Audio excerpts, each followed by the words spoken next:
جب ایک چھوٹے سے پرندے ہدہد نے حضرت سلیمان علیہ السلام کا پیغام ملکہ بلقیس تک پہنچایا اور اسی پیغام کے ذریعے ملکہ بلقیس نے کیسے اسلام قبول کیا، یہ اس وقت کی بات ہے جب حضرت سلیمان علیہ السلام اپنی بڑی فوج کا جائزہ لے رہے تھے۔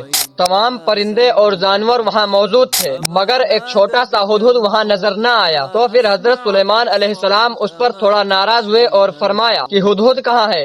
اگر وہ بغیر کوئی وجہ کے غائب ہوا تو میں اسے ضرور سزا دوں گا۔ کچھ ہی دیر بعد ہدہد حاضر ہوا اور عرض کیا، اے اللہ کے نبی، میں ایک ایسی خبر لے کر آیا ہوں جو آپ کو معلوم نہیں۔ میں سبا نامی ملک سے آیا ہوں، وہاں ایک عورت بادشاہت کرتی ہے جس کا نام بلقیس ہے۔ اس کے پاس بڑی سلطنت ہے، ایک تین تخت ہے، سونا چاندی ہیرے زیورات ہیں اور شاندار محلات ہیں، مگر وہ اور اس کی قوم سورج کو سجدہ کرتے ہیں، یعنی سورج کی عبادت کرتے ہیں۔ شیطان نے ان کے کاموں کو ان کی نظر میں بہت ہی خوبصورت اور درست بنا دیا ہے۔ اس پر سلیمان علیہ السلام نے ایک خط لکھوایا جس میں فرمایا گیا تھا کہ مجھ پر غرور نہ کرو اور مسلمان ہو کر میرے پاس آ جاؤ۔ ہدہد یہ خط لے کر بلقیس کے محلات میں ڈال آیا۔ جب بلقیس نے وہ خط پڑھا تو وہ گھبرا گئی، تو پھر اس نے سونا، زیورات، ہیرے، چاندی اور غلام تحفے میں بھیجے۔ جب یہ سب تحفہ حضرت سلیمان علیہ السلام کے پاس پہنچے تو آپ نے فرمایا، کیا تم مجھے مال کے ذریعے خریدنا چاہتے ہو؟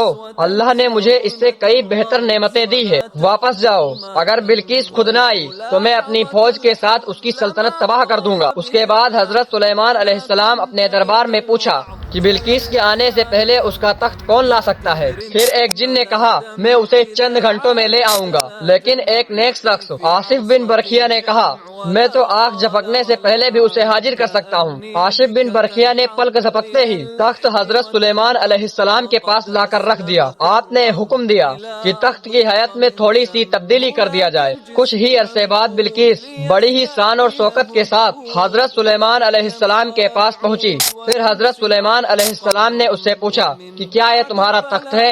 پھر بلقیس نے جواب دیا کہ ہاں، یہ تو میرا ہی معلوم ہوتا ہے۔ پھر حضرت سلیمان علیہ السلام نے ایک شیشے کا شاندار محل بنوایا جس کے نیچے پانی اور مچھلیاں نظر آ رہی تھی۔ جب بلقیس اندر داخل ہوئی تو اس نے پانی سمجھ کر اپنے کپڑے اوپر اٹھا لیے، اور تبھی سلیمان علیہ السلام نے فرمایا، یہ پانی نہیں بلکہ شیشہ ہے۔ یہ سن کر بلقیس شرمندہ ہو گئی اور بولی، اے میرے رب، میں نے اپنے اوپر ظلم کیا تھا، اب میں سلیمان کے ساتھ اللہ رب العالمین کے سامنے سر جھکاتی ہوں۔ اسی طرح وہ اور اس کی قوم ایمان لے آئی اور مسلمان ہو گئے۔ میرے بھائیوں، اگر آپ سبھی لوگوں کو اسی طرح کی ویڈیوز کو دیکھنا ہے اور ہمارے نبی کی زندگیوں کے بارے میں جاننا ہے تو ہمارے اس آئی ڈی کو فالو کریں اور ہمارے اس ویڈیو کو زیادہ سے زیادہ شیئر کریں۔ انشاءاللہ اسی طرح کی ویڈیوز آتی رہیں گی۔